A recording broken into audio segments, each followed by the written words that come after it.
Hi everyone, today I wanted to share a few things that I still struggle with as a language learner, and I wanted to film this video because I feel like whenever we see someone online who speaks multiple languages or we meet someone in real life who speaks our target language, we tend to automatically assume that they must be so good at this, they never struggle, that it just comes naturally to them, but that is rarely the case. The truth is that everyone has their own frustrations and insecurities.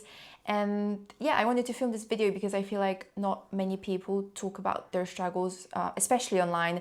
We tend to see people and just kind of assume that their journey must be perfect. My hope for this video is that it will help you feel less alone, or if you are currently struggling with something, maybe we struggle with the same things, and maybe I can give you a few tips on how to overcome your struggles. So yeah, that's my hope for today's video, to make you feel less alone and to also kind of normalize being imperfect, because the truth is no one's perfect. That's it for the intro, and without further ado, let's get started. Okay, so the first thing that I want to talk about is the fact that speaking to native speakers still makes me nervous sometimes. It's not like a huge struggle of mine, right? It's more every time I meet a native speaker, there's this flicker of nervousness. I'm not talking about languages that I am still learning, right? Like Russian or Spanish, because obviously you expect some awkwardness there.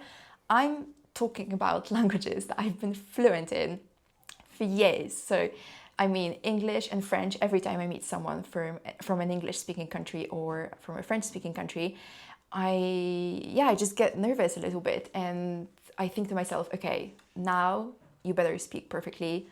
You cannot make any mistakes, which is stupid and it makes no sense, because even native speakers make mistakes, you know? Like, how many times have you heard someone say should have instead of should have? I know that in Polish our declension system is a bit complicated, so me as a native speaker, I sometimes have to look up certain words, how to say them, and I know I'm not the only one. A lot of people struggle with words that are either irregular or just less common, and we are still native speakers, right? So it makes absolutely no sense, but that thought still pops up for a second before I brush it off. And I was thinking about it recently because I kind of wanted to understand why I feel this way. And I think it's because there's this huge pressure to be flawless.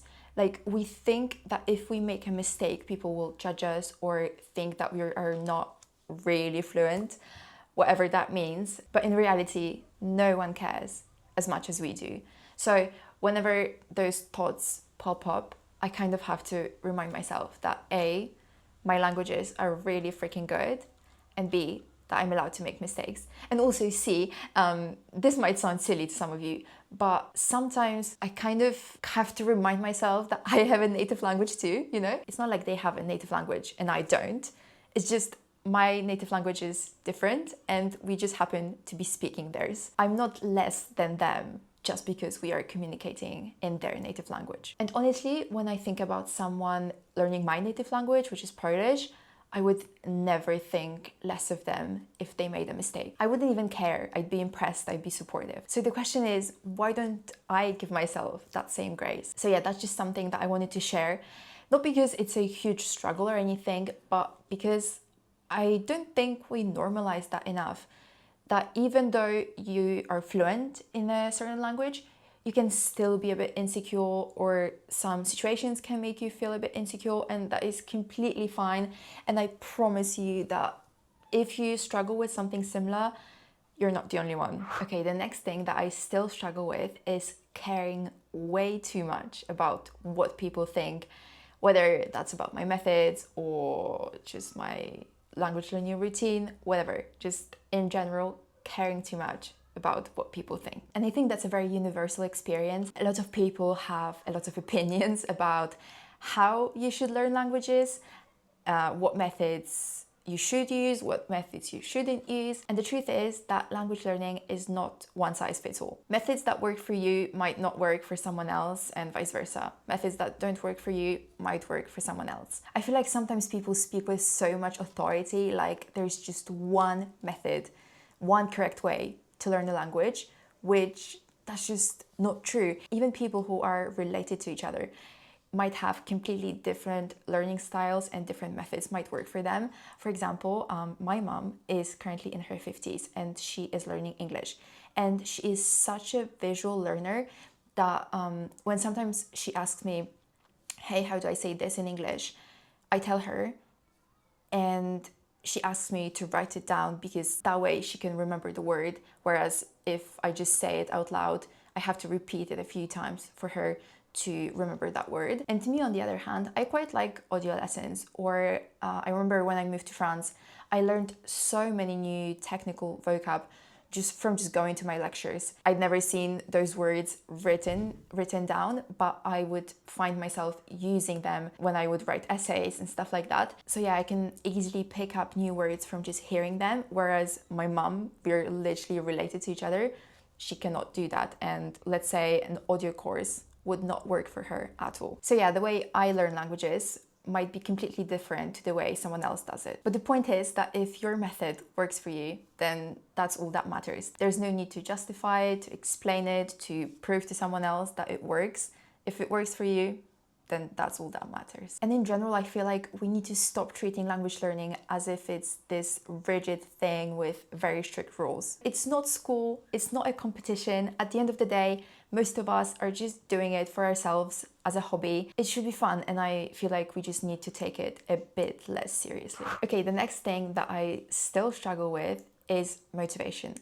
I talked about this in my previous vlog. You know, I'm just human, and sometimes I just wake up and all I want to do is study languages. But on other days, language learning is literally the last thing on my mind, the last thing I want to do. And that is completely normal. It's not like just because I make videos about language learning online doesn't mean I'm always motivated, I'm always eager to learn. No, I'm a normal human being with good days and bad days. Yeah, I struggle with motivation just as anyone else does. I feel like a lot of people treat language learning as this almost like a productivity contest. Who can log the most hours, who studies every single day. But honestly, I used to fall into that mindset too. I felt like if I skipped a day or if I took a break for a week or something, that I would fall behind in this imaginary race that does not exist. Unless you have a very real deadline, like you're studying for work or for school, for immigration, whatever, then most of us are just doing it for ourselves. That's the point. We do it because we want to, not because someone tells us to do it, not because we have to. It's not supposed to be some high pressure productivity challenge. You don't get a medal if you study for 5 hours a day, 30 days straight. And on the other hand, like, the world won't end if you take a break for a week or 2 weeks or even a month. You won't lose your progress, and it's really not that big of a deal. So don't force yourself. Seriously, motivation will come and go. That's completely normal. But what I found that really works for me is having a loose schedule. So usually I aim to study about 4 to 5 times a week. If one week I have a lot going on, I'm not feeling my best, and I really don't want to study, then I won't. I won't force myself to do it. On the other hand, if one day I wake up and I'm just in the mood to study some languages, I will do it. You know, it's not like I tell myself, okay, I'm gonna study for an hour every single day and I cannot do less, but I cannot do more either. If I want to study for 3 hours straight, I will. But if I don't want to study at all, I won't. So yeah, the key for me has been being flexible. I don't treat language learning as a chore. It's my hobby. I do it for fun. I do it because I want to, not because someone else tells me that I have to do it. And if I want to keep enjoying it long term, I need to respect my energy and avoid burnout. So yeah, I guess what I'm trying to say is that motivation is great, but it's not everything. And consistency is way more important, whatever that looks like for you. But also, don't feel like you cannot take a break, or if you do, then you will fall behind in this, as I said, this imaginary race that literally doesn't exist. And yeah, it's supposed to be fun, not stressful. Okay, so the next two things that I want to talk about are a bit more funny. And the first one is I still make mistakes when I speak foreign languages. Even if I'm an advanced learner, even if I consider myself fluent. The story that I want to tell you, I don't think I've ever told anyone actually, so you're the first one to hear it. But basically, it was during my first year living in France. I think it was during my first month living in France, actually. I had this one class at university, but one day, I don't even remember what the class was about, but basically, one day, the professor wanted us to talk about our family traditions. I think it was just like to kind of, for us to get to know each other. But basically, I got paired up with this one girl, and I'd seen her before in lectures, and she just seemed so cool, and I was excited to talk to her, and I wanted to make a good first impression. I wanted her to like me, the usual stuff. And as I said, it was my first month living in France, so I was still a bit nervous. Everything was so new to me. So yeah, we got paired up and we started talking, and she starts telling me about her family traditions. One tradition that she wanted to tell me about was basically, she used the word sapin, which in French means Christmas tree. But for some reason, I think I was just so nervous and I just really wanted to make a good first impression. My brain did not make that connection. I had absolutely no idea what sapin meant, even though, as I mentioned, my French was already pretty freaking good.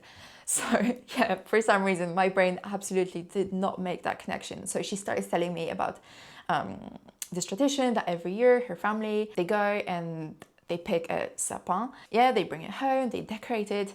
And I'm like, oh wow, that's so interesting. And the funniest thing is, I was so sincere in like telling her, oh wow, that's so interesting. I've never heard about this before. That's such an interesting tradition.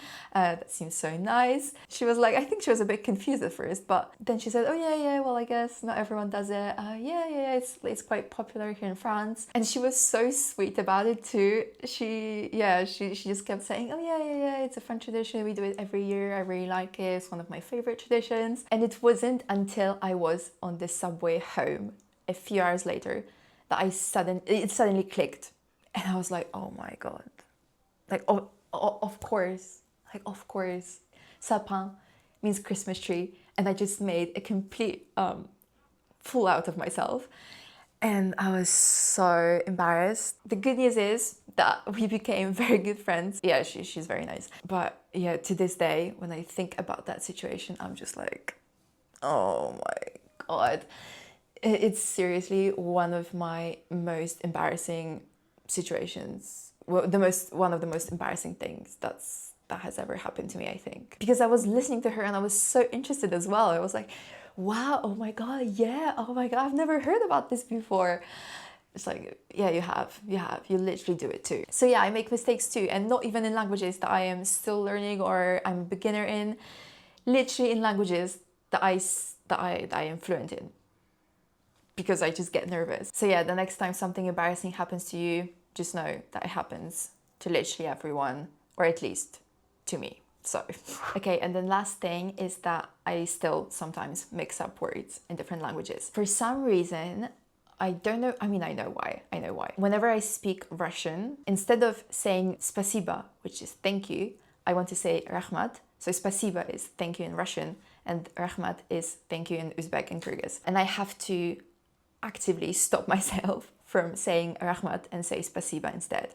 And that is because when I learned Russian, it was right before my first trip to Kyrgyzstan and Uzbekistan.